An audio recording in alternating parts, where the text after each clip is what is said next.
Let me ask you something. If I handed you $40,000 today and said, don't worry about paying it back for a year, and I'll even give you free flights and hotel stays just for using it, would you take it? Of course you would. Most people would. Now, what if I told you that same $40,000 could keep you stuck for the next 10 or 15 years, even if you're paying $1,000 a month? That's not a scam, that's called credit cards. And today I'm going to show you exactly how the game works. Welcome back for Banking for Legacy podcast. I'm Nelson Pizarro, and this podcast is all about helping everyday families and business owners take back control of their own money, stop depending on banks, and start building wealth the right way. This is where we talk real numbers, real strategies, and real freedom. And before we go further, if you have not read Becoming Your Own Banker by Nelson Nash, I highly recommend you pause this episode and order that book. That book will change the way you see money forever. Because once you understand how money really works, you'll never look at that the same way again. Now let's get into it. Credit cards don't feel very dangerous, do they? They actually feel empowering, especially when you're 18 years old, or you're in college, or you just graduated, or you even started your first real job. The credit card companies just tell you, hey, if you need books, you need a car, you deserve better clothes, build credit, you get 1,000 points if you spend $4,000, 0% interest for the first year. All those little perks, it actually starts making you feel real special, doesn't it? Like wanted, approved. But here's the truth. They are master marketers. They know exactly what they're doing. And most of us were never educated on how this really works. So let me see if I can help with the educational gap here. Let's talk facts. As of right now, the US credit card debt is over $1.2 trillion, not billion, trillion. Nearly 47% of Americans carry a balance month to month.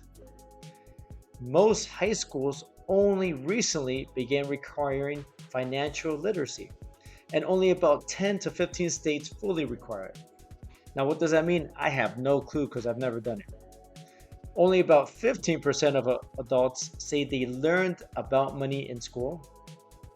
Most people say they learned money habits from parents, but most parents were never taught either.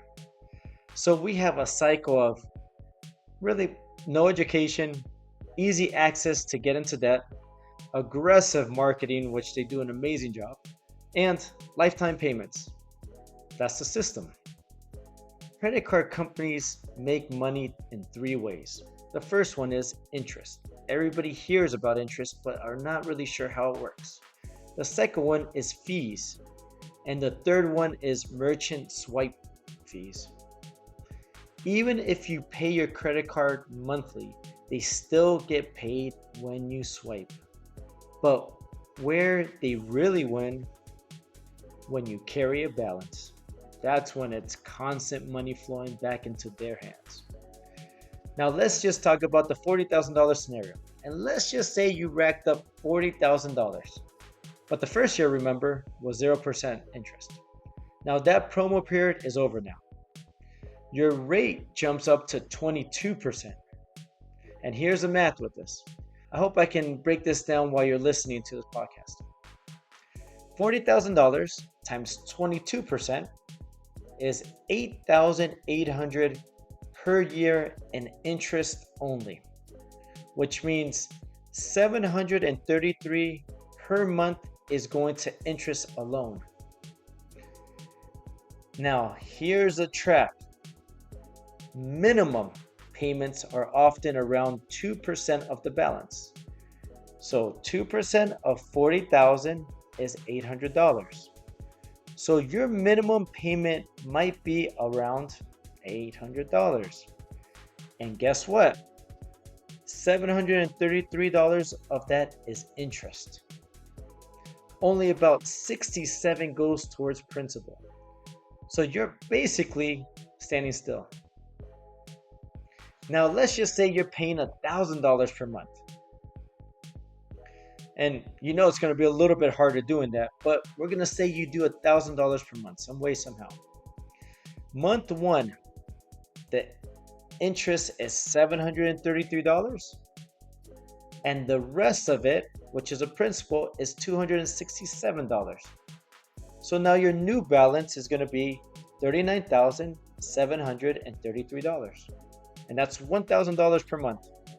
Now, over 12 months, the total paid towards a credit card is $12,000. 1,000 times 12, easy numbers, $12,000. Interest paid is about $8,600. Principal paid is about $3,400, which means 72% of your payments within that year went directly to interest. Even though they're saying that your rate is 22%, but I just proved the point with the math. 72% within 1 year is going towards the interest. Your effective paying rate feels like 70% because most of your money went nowhere, or actually went to the credit card company. And remember, interest always gets paid first, which means the credit card company always gets paid first. Then whatever's left goes to principal. That's why people get stuck. They're running on a hamster wheel, constantly chasing that debt. They're working, they're paying, but they're really not moving. They actually go backwards. That creates that stress, that anxiety, the depression, the hopelessness. And nobody talks about that part. Why the minimum payments keep you so trapped. Credit card companies make it so easy to stay comfortable. They'll email you maybe once or twice, give or take, and they're going to make it nice and simple. Your minimum payment is only, let's just say, $872. And it's just due on the 14th. Just click here and pay the minimum. They make it so simple because they don't want you to pay it off. They want you to pay forever. How are we going to break this cycle? Well, first, we got to get educated, which is what we're doing right now. Second, I'm going to give you a couple options. First, you can do what they call stop using credit cards right now. Don't pay anything with the credit cards and just start paying cash because you obviously can't control a credit card. But if you're more disciplined, you can actually go into the next stage, which is they actually call it the avalanche method. You attack the highest interest first. So if you had a credit card that was 35% and you had another one that's 22%, well, go after the 35% payments first and just attack it and try to pay it off as fast as you can. Then there's another option, which is you can make bi-weekly payments instead of monthly, and that actually reduces the interest a little bit more. You can also cut unnecessary expenses temporarily, I hope, but that's always a challenge. Maybe instead of going to Starbucks every day, let's cut it back to maybe twice a week, or whatever treat you like to do. Increase income short term. You can sell side hustles or just work overtime. Consider balance transfers only if you're disciplined, which is a tough one. And also track every dollar. Know exactly where your hard working dollar is going. The key is we need to change how you think about that.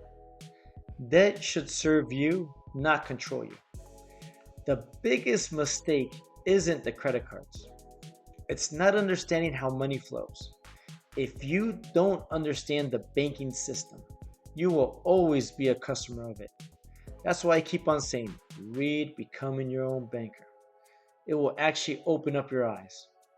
If anything in this episode made you feel like, I'm stuck, I don't see a way out, I'm tired of working just to stay in place, I'm paying for these expenses with this credit card and then turning around and using another credit card to pay back that credit card, and then you just get in that hamster wheel like we were just talking about. And I want you to comment whole life in this podcast or on the social media, and I will personally reach out to you and schedule a call. Not to sell you, but to educate you. Because there are strategies that can help you regain control. And infinite banking can be one of those tools when structured properly. You don't have to stay trapped. Thank you for listening. I'm Nelson Pizarro, and this is Banking for Legacy Podcast. And remember, your money, your bank, and your legacy. Thank you.